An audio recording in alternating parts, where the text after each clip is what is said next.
Hi guys! For today's video ay aakyatin po natin itong buong property na nabili natin para maghanap po ng magandang spot or yung tatayuan ng pabahay ng ating mga alagang kambing. Bali matagal po tayong hindi nakakaakyat dito isang beses ko pa lang yata naakyat itong buong property way back 2018 pa nung kakabili natin itong property. Dahil pinalinis ko po lahat dati ito. So yun nga pala kung hindi pa po kayo nakakapag-subscribe dito sa aming channel, ay baka naman po at mag-iwan na rin po kayo ng isang matamis na like. Dahil malaking tulong po yon sa aming channel.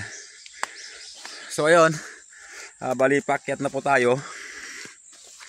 At matagal na kasi na hindi ko naakyat itong area. So maghahanap lang po tayo ng magandang dadaanan na hindi tayo mahihirapan. So masukal na pala dito dito lang sa may bandang bungad ang malinis. Lalaki na ng kahoy. So ayan, so dito tayo siguro. So ayun nga may sukat po itong 1 hektarya. At ang ano lang dito ay masyado po siyang matarik or naka-slope po yung ano ng lupa, kaya mura lang po yung pagkabili natin dito. So ito Makati to eh. So may nakita ko dati dito na parte na patag. So sa may bandang pinakataas pa yon. At maraming nagbago dito sa ayos ng lupa dahil na rin siguro sa lakas ng mga pag-ulan. So na landslide po yung iba. Ang dami na rin palang kahoy dito. So sayang lang itong mga kahoy dito dahil ito yung mga kahoy na hindi naman pwedeng gawing tabla. Kaya pag may humihingi sa akin, ginagamit sa kanilang dam or tanggal, ay binibigay na lang natin ng libre at ng malinisan. So ayan, hindi na po natin makita yung pabahay ng ating mga alaga. So dati ito tinataniman nila dati ito ng gulay. Hindi po dati ganito ka sukal itong area. Kaya lang sa tagal na hindi po nila natataniman, nagsilakihan na po yung mga dito kahoy. So saan po umabot dito yung mga nagputol noon ng kahoy. Medyo hirap akyatin. Diyan sa may bandang unahan nasilip na natin, may parting may mapatag dyan ng kahit konti. Hindi naman siya masyadong naka-slope. So dun ko po binabalak na itayo sa susunod yung para sa layer natin. Diyan sa may bandang unahan. So puntahan lang natin Grabe. So yun po yung hirap ng isang farmer na kagaya ko. Kaya yung iba ayaw nila talagang magsaka dahil napakahirap. Kung titingnan yung mga natin pinaggagawa ay talagang may kahirapan po. So dyan banda medyo patag siya. Dito ko po nais na itayo yung ating magiging pabahay ng layer na manok. So yun po kasi yung pinakaano natin dito, pinaka goal natin yung alaga tayo ng mga paitloging manok. So yung decal brown po yung alagaan natin dito. So dyan sa part na yan, medyo patag po dyan. At madali lang magpatayo dyan ng pabahay. Hindi po gaya ng ginawan natin ng pabahay ngayon. Talagang napakalaki pong trabaho yung ginawa natin dyan. So pag-aalis pa lang or pagtatanggal pa lang ng lupa, talagang ilang buwan na po tayong nagtatanggal dyan. So muntik na tayo dun So may kwento ko lang din po sa area po namin dito ay napakarami pang mga baboy ramo dito. So yung usa hindi ko lang alam, pero yung baboy ramo is madalas natin silang mamataan dito. Lalo na pagka panahon ng pag nagbubunga na yung mga mangga. So ayan, ano po sila, lumalapit po sila. So marami palang magandang gawing poste dito, no? Ipil-ipil. Lumaki na naman pala yung mga ipil dito. So yun, meron din dyan. So, pwede pala tayong magpaputol ng ano dito, mga gagawing poste. Bilis na ano. Grabe naman ang itak na to. So, pwede pala tayong magpaputol dito, no, ng mga gagawing poste para sa ating itatayong pabahay ng kambing. Yun nga lang, pahirapan na naman. Nakarating na yata tayo ng Mindoro. So maganda yung mga bundok sa Mindoro, no, na assign tayo doon. Oriental Mindoro sa may Santa Rosa ba yan? Oh yes, Santa Rosa 2. So yan, may mga ipil din dyan. Grabe, mali yata yung pinasukan natin. Masyadong masukal. And puro paakyat pa rin itong nakikita natin. Ay! Malalaglag yata ako. Hindi yata ako makakaabot. So ayan. Wala tayong ibang makikita dito mga kagri, no? Puro puno. And gusto ko kasing makita, no, yung pinakadulo niya. Dahil naalala ko noon nung inakyat namin ay patagpo siya. So daanan to ng mga ano, no, ng mga hayop, halatang halata. Ang gaganda na ng ipil dito. Straight na straight. Ayun, sakto pagka magpapagawa tayo ng pabahay ng ano, kambing. Marami palang poste dito na pwedeng makuha. Kaya lang hirap umakyat. So magbabayad tayo or kukuha tayo ng tao na maghahakot. So ito, ang daming ipil na naman palang tumubo dito. Dati to pinatanggal ko na lahat to. Itong mga kahoy-kahoy na to. Kung makikita nyo nasaan ba yung mga pinagputulan nila. So marami silang pinagputulan dito. And yung mga kahoy ginamit natin sa kubo natin dun sa taas. And yung iba naibenta. And yung iba, yun ang masakit, nasira lang. So pinabayaan nila. Oh, hirap umakyat. So daanan talaga to, no, ng mga hayop, no. Hindi natin makita yung bakas niya. O yan. Siguro baboy siguro to. Dami pa kasi talagang baboy dito, no. Baboy ramo. Ito yata yung marakamatis na sinasabi. So, daming ipil. Yung iba hindi ko na kabisado kung anong mga ano to. So putulin ko lang. Hindi ko na kabisado kung anong baboy nga, no. Dumadaan dito. So andyan yung mga bakas nila, oh. So ayan po yung mga bakas nila, baboy po. Sundan natin yung daan nila. So mailap po yung mga baboy kahit malayo pa lang tayo is naamoy na tayo. Lumalayo na po sila agad. So ito yung daan nila, oh. Tapos doon sa diretsyon kanina. Hoy, malapit na po tayo sa may bandang taas. So grabe. Dati nung inakyat namin to malinis, kitang kita po yung bayan ng Bambang dito. So ayan po yung bayan ng Bambang. Hindi lang makita yung mga bahay. Saka yung dito sa side kasi na to yung pinakabayan. So dito is yung ano ng Bambang, Nueva Vizcaya. Konting-konti na lang maabot na po natin yung pinakataas. So ito, oh, kikita nyo, malinis po siya. Yan po yung dinadaanan ng mga baboy. Pwedeng maglagay ng patibong dito.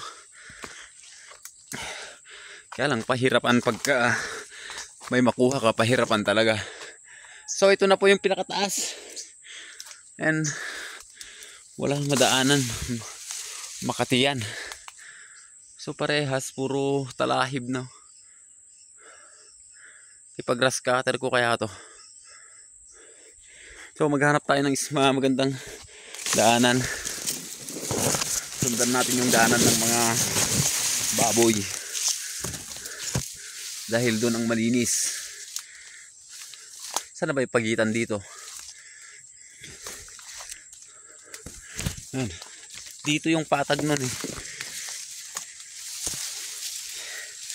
So kailangan ipag-grass cutter na to. So maganda dito sa taas, no? Kitang-kita natin dun sa kabila, marami ding kubo dyan. So hindi ko na alam kung saang part po yun. Dapat nagbota pala ako, no?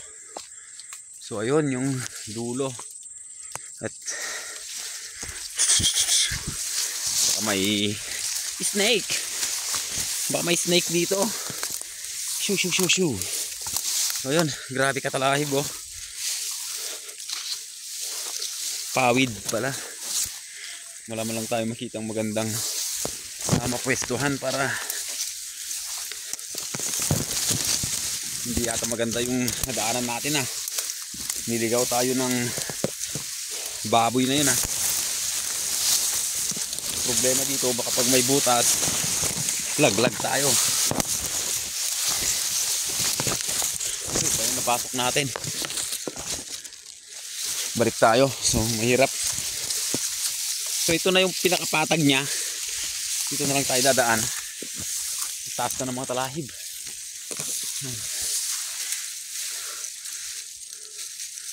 So hindi makita mga kagri. Balik na lang tayo ulit. So ito na po yung pinakadulo. Kaya lang masyadong maghanap po tayo ng magandang spot. Ganda dyan sa taas dyan pagka ito kitang kita yung Bambang, bayan ng Bambang. So close up natin. So ayan po yung bayan ng Bambang.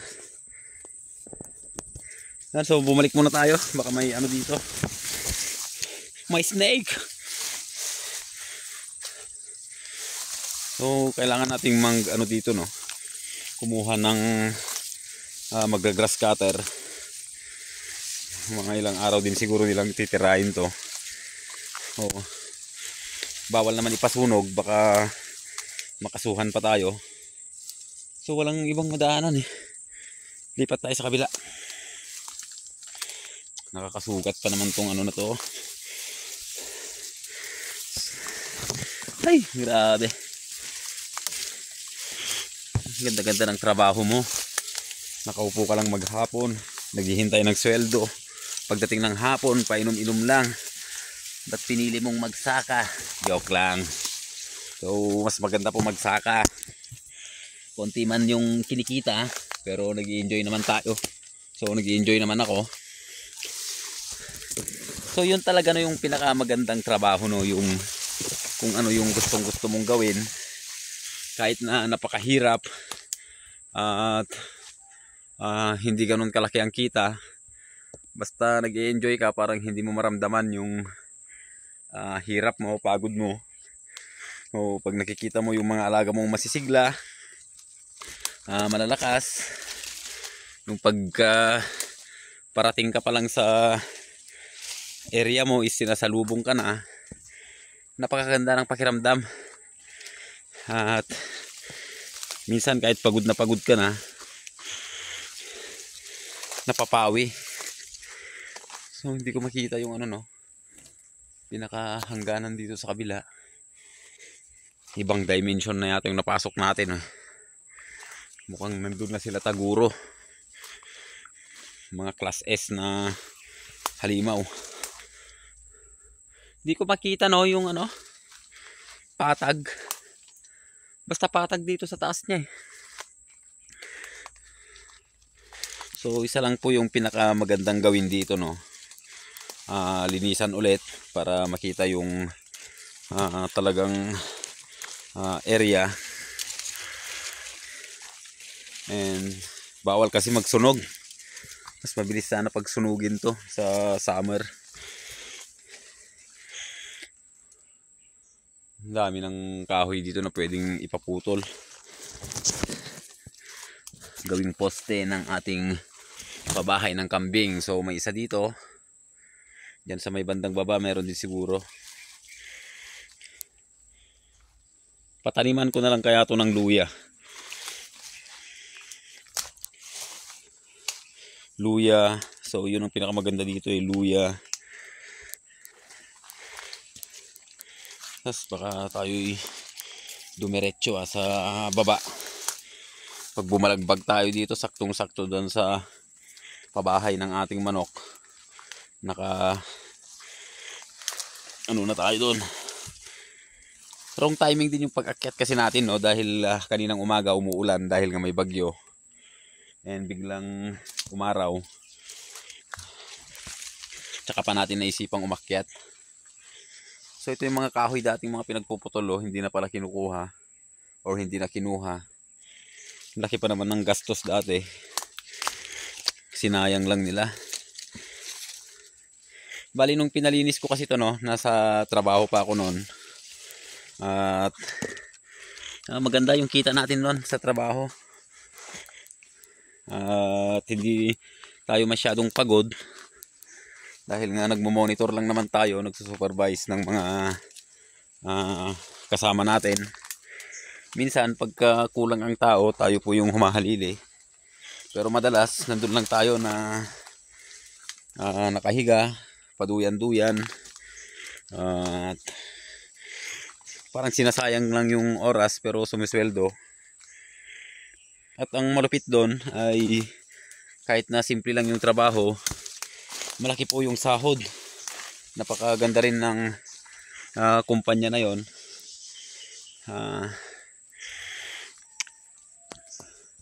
So hindi po tayo nawalan ng trabaho, no. Nag-resign po tayo dahil nga sa mas gusto natin bigyan yung bigyan ng panahon itong ating mga ginagawa dito.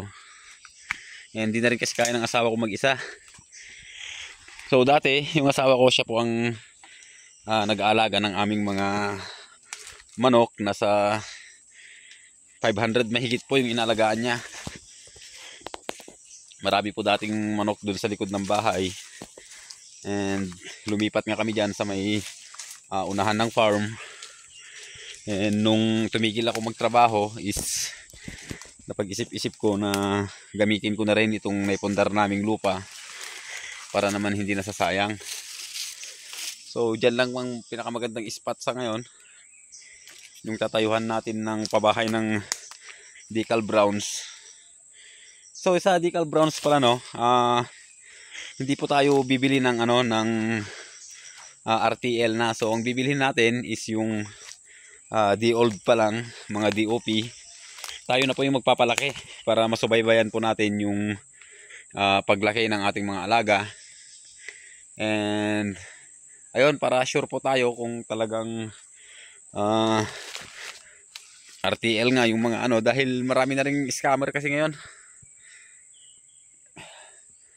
Dito sa may bandang baba, madali pa tong linisin dahil nga maliliit pa yung mga kahoy and hindi siya ganun ka vertical yung niya. Yung iba kasi diyan may vertical pa eh. So subukan natin dumaan dito sa kabilang kabilang dulo. So saan ba kami dumaan dati nung inakyat namin? So dati, no, mayroon po tayong kasama dito na siya yung pinaka caretaker ko dito. Taga-tanim, taga-alaga ng mga baboy, manok, pato. So ang nangyari is nagkalugi-lugi naman dahil hindi naman yata siya seryoso sa mga namin. Laging lugi. Kaya kung mapapansin nyo, maraming nagko-comment na bakit daw hindi ako kumuha ng kasama para hindi ako nahihirapan. Naisip ko kasi nung nag-resign ako is subukan ko muna na ako lang muna at gusto ko munang pag-aralan yung mga pasikot-sikot sa ating ginagawa, tsaka tayo kukuha ng kasama.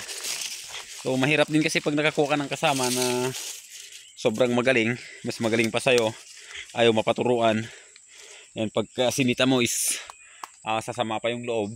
Kaya sinasarili ko na lang muna.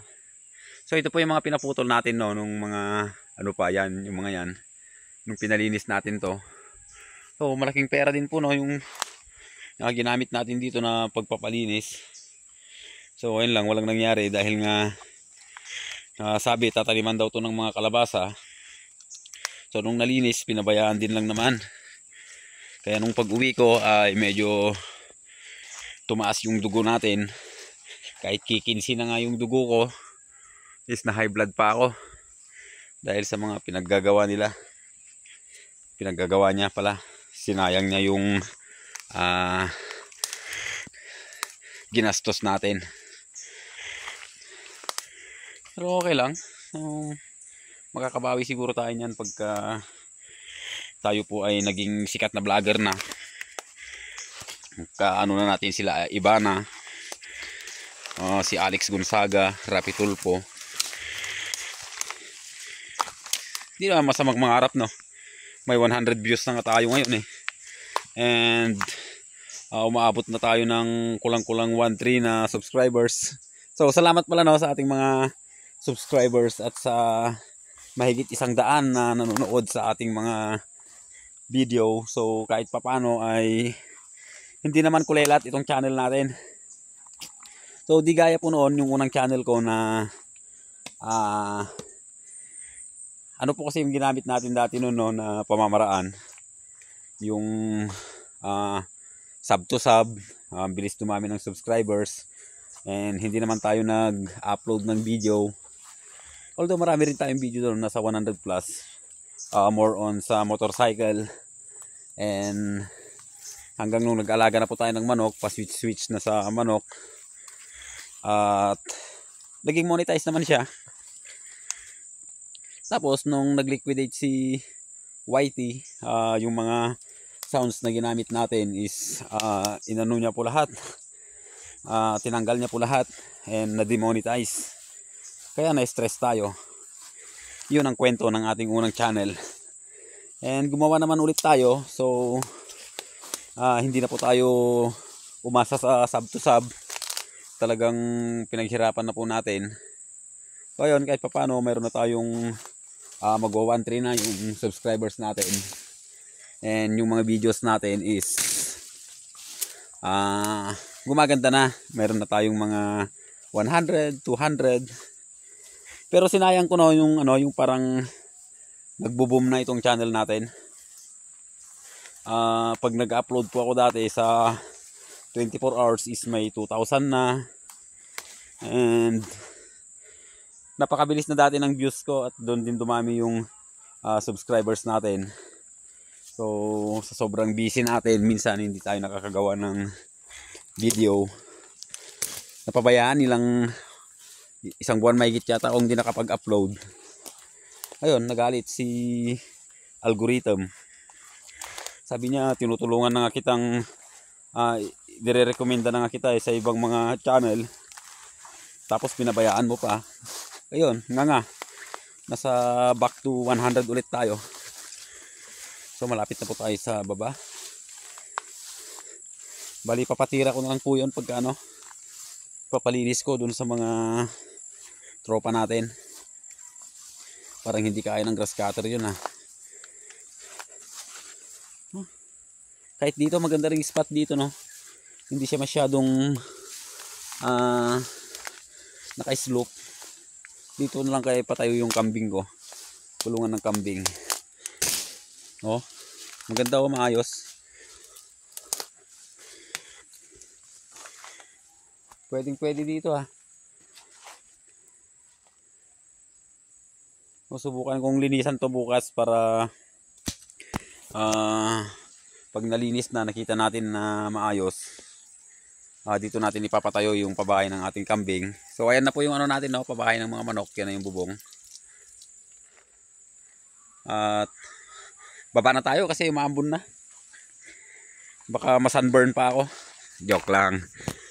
So baba na tayo no mga kaibigan. At hindi natin napuntahan yung gusto nating puntahan dahil sobrang lalaki na pala ng mga talahib dun. Makati yan, ipigi. Dito maganda yung spot, hindi siya masyadong naka-slope. So kahit naka-slope pala wala namang problema dahil maglalagay naman tayo ng papag ng ating gagawing pabahay ng kambing. So dyan siguro ilalagay.